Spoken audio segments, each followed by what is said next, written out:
been a really long time since I played a Tekken game. Not since the days of Tekken 2 did all of my buddies and me sit around that 19-inch dorm television in college as we beat the crap out of each other for hours upon hours. Released on October 27th, Namco Bandai's Tekken 6 had me pretty excited as I hoped it would bring me back to the good old days. Well, I'd like to thank Namco Bandai for providing me with a copy of the game to review for you, so let's jump right in and see if Tekken 6 has all the great nostalgic arcade beat-em-up juiciness we've come to expect.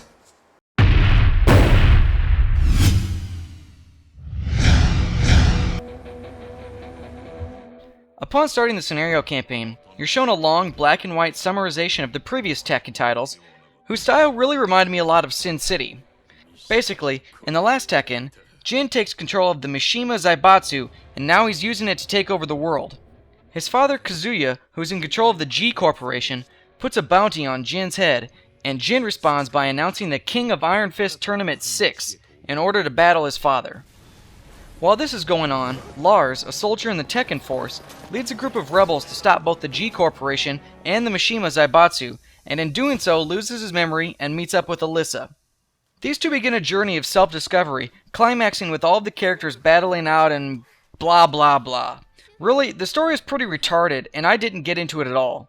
There were too many characters and I really didn't care about any of them. But why should I?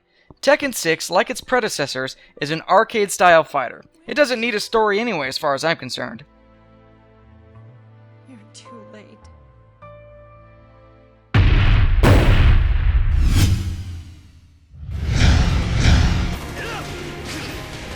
What Tekken 6 lacks in story, it absolutely makes up with tons of content, all of which is extremely fun to play, except for the scenario campaign. In this mode, you're taken through the primary storyline of the game and control the characters in a 3D perspective with a mix of 2D and 3D controls that feels very unnatural and simply isn't enjoyable at all. Luckily, the game contains lots of additional online and offline content. The arcade battle is your traditional 1v1, battle after battle until you reach the final boss. Ghost Battle pits you against computer-played characters that you faced online. So if you run into someone with a large number of wins, their ghost will fight you with more skill. Versus Battle lets you face a friend on the same screen, and this, in my opinion, is the most fun because there's nothing like beating the crap out of the guy sitting next to you. There's also a Team Battle mode that lets you designate up to 8 characters to play successfully against your opponent, a time attack game to clear stages as fast as possible, a survival mode where you have to defeat as many foes as possible with a single life bar, and finally, a very involved practice mode that lets you control all kinds of attributes and track your performance.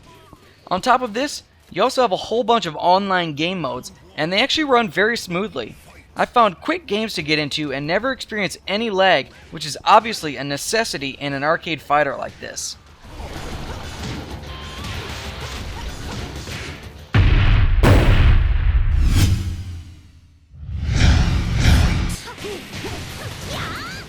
With all those different game types, you're going to have a lot of playtime, and you're going to need it. I thought Tekken 6 was damn difficult until I got several hours into it when I started to figure out how to mash the buttons properly. Right from the start, you'll have access to all of the 42 different characters, including 6 new playable characters, each with something like 80 plus different moves they can perform. You do the math, and you'll see you're going to have a lot of learning to do if you want to master even a few of these fighters.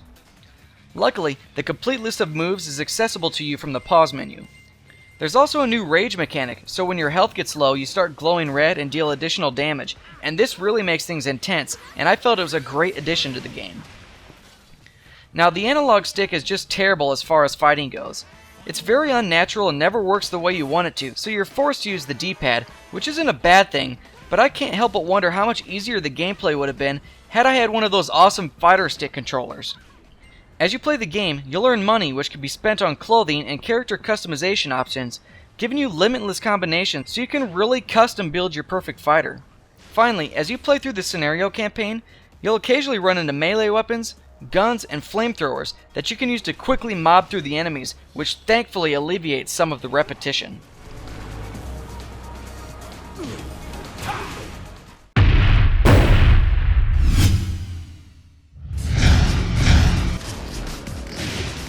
The graphics in Tekken 6 look amazing. They're some of the best graphics I've ever seen in an arcade fighter, and I didn't once notice a drop in frame rate.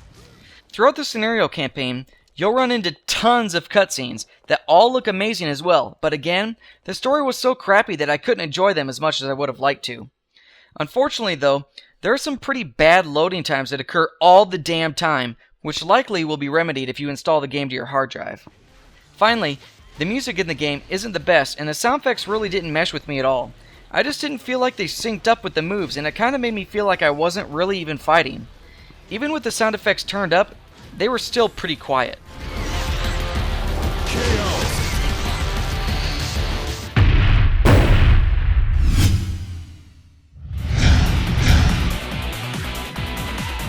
Well, admittedly, I haven't really been a big fan of arcade fighters for many years.